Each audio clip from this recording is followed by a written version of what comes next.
Good morning, नमस्कार। समांतर श्रेणी, इसको इंग्लिश में एरिथमेटिक प्रोग्रेशन कहते हैं। ये जो हमने प्रश्न लिया है ये कक्षा 11वीं से लिया है, कक्षा 10वीं से।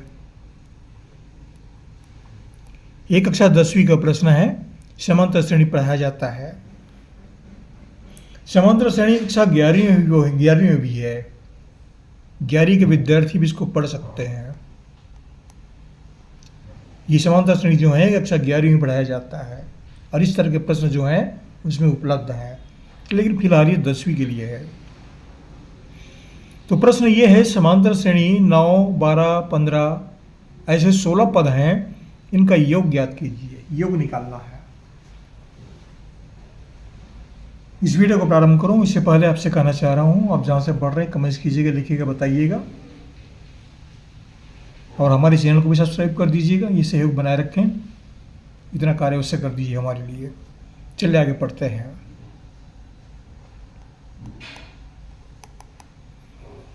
तो ये समांतर श्रेणी दिया गया है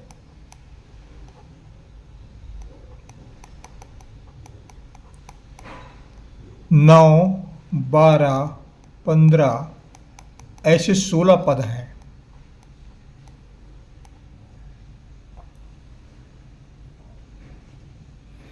सोलह पद हैं, तो सबसे पहले ये पता होना चाहिए इसको पढ़ेंगे कैसे, पढ़ने का तरीका क्या है।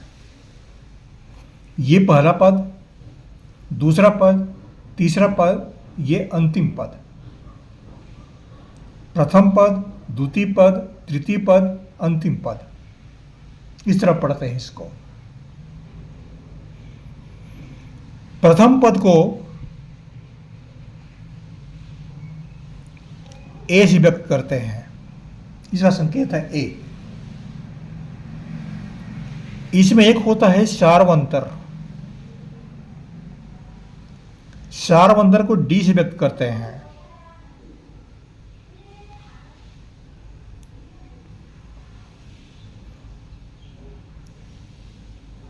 एन जो है वह पदों की संख्या होती है। कितने पद हैं, ये पदों की संख्या होती है। अब इसके सूत्र के बारे में जानते हैं। एस एन बराबर एन अपॉन टू वे plus N minus 1 into D.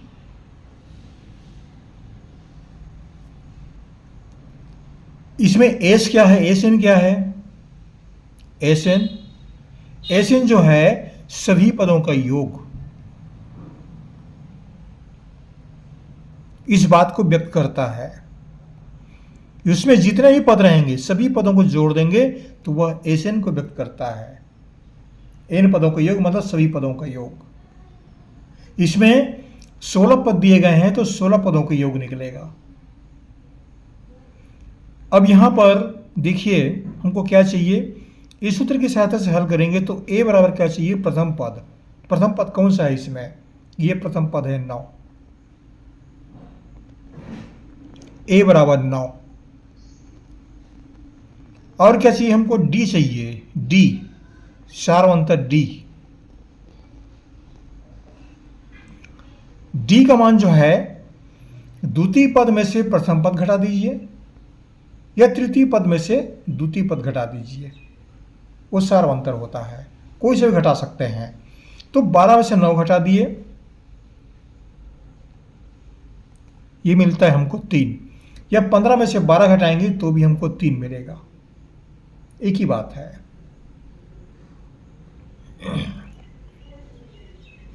तो इस तरह से हमें इसमें क्या चाहिए, ए चाहिए, डी चाहिए, एन चाहिए। एन क्या है, कितने पद हैं, कितने पद हैं इसमें, 16 पद हैं। ऐसे 9, 12, 15, 18, 21 ऐसे बढ़ते जाएंगे और 16 संख्या आएंगी, मतलब 16 पद होंगे। एन बराबर 16। इतनी बातें स्पष्ट है। तो एस एन मतलब एस 16, एस शलक को क्या पढ़ेंगे? 16 पदों का योग, ऐसा पढ़ेंगे इसको। बराबर n बटा 2, n माने 16, कितने पद हैं? 16 पद, 16 बटा 2 गुणित 2a, 2 गुणित पहला पद, पहला पद कौन सा है? 9, धन n minus 1 up into D, n कितने पद हैं? n माने 16, ऋण 1, डी का मान कितना है? ये 3। इस तरह से प्राप्त हुआ। हमको क्या चाहिए? n, a और d। अगर 3 बातें हमें मालूम हैं तो हम सभी पदों का योग या n पदों का योग याद कर सकते हैं। इस सूत्र का आशय यही है। जितने ही पद होंगे वो सब के सब एक साथ निकाल आएंगे। ये 2 से कटा दीजिए, 2 अठे 16, 2 एकम 2, कट गया। 2 को 9 से गुणा कीजिए, 2 निया 18, 16 में 1 घटा दीजिए, 15, और 3 को गुणा कर दीजिए। कितना मिला? 8। यहां पर बीच में गुणा का चिन्ह है। 18 धन 15 तिया 45 बराबर कितना मिला?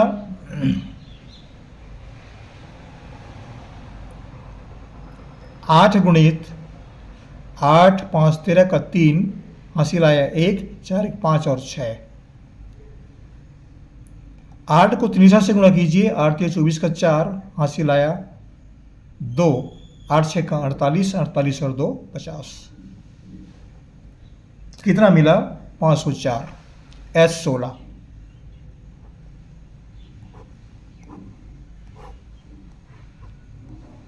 ये आंसर होता है। कहने का तात्पर्य क्या है? अगर 16 पद हैं, इसको दूसरे शब्दों में ऐसा लिखते जाएंगे, 9 12 3 का योग, 9 के बाद 12 3 जुड़ गया, 12 के बाद 15 3 जुड़ गया, मतलब 3 जुड़ते जा रहे हैं। 15 उसके बाद 18, फिर 21, फिर 24, फिर 27, ऐसे लेते जाएंगे। 16 पद आएंगे, उन सबको जोड़ देंगे तो ये हमको उत्तर मिलेगा 504। ये कहने का आशा है। आशा करता हूँ ये वीडियो आपको अच्छा लगेगा। सभी बातें स्पष्ट है, इसमें कहीं पर न समझने वाली बात नहीं है, आप समझ सकते हैं। आप जहाँ से पढ़ रहे हैं हमारे चैनल को सब्सक्राइब अवश्य कर दीजिएगा। पहली बार पढ़ रहे हैं तब की बात है, क्योंकि सब्सक्राइब एक ही बार करना पड़ता है, बार बार नहीं करना पड़ता। एक बार सब्सक्राइब होता है, हो जाता है, वो कर दीजिएगा, देख लीजिएगा और पढ़ते रहिएगा। हमारी ओर से आपको बहुत बहुत शुभकामनाएं। धन्यवाद।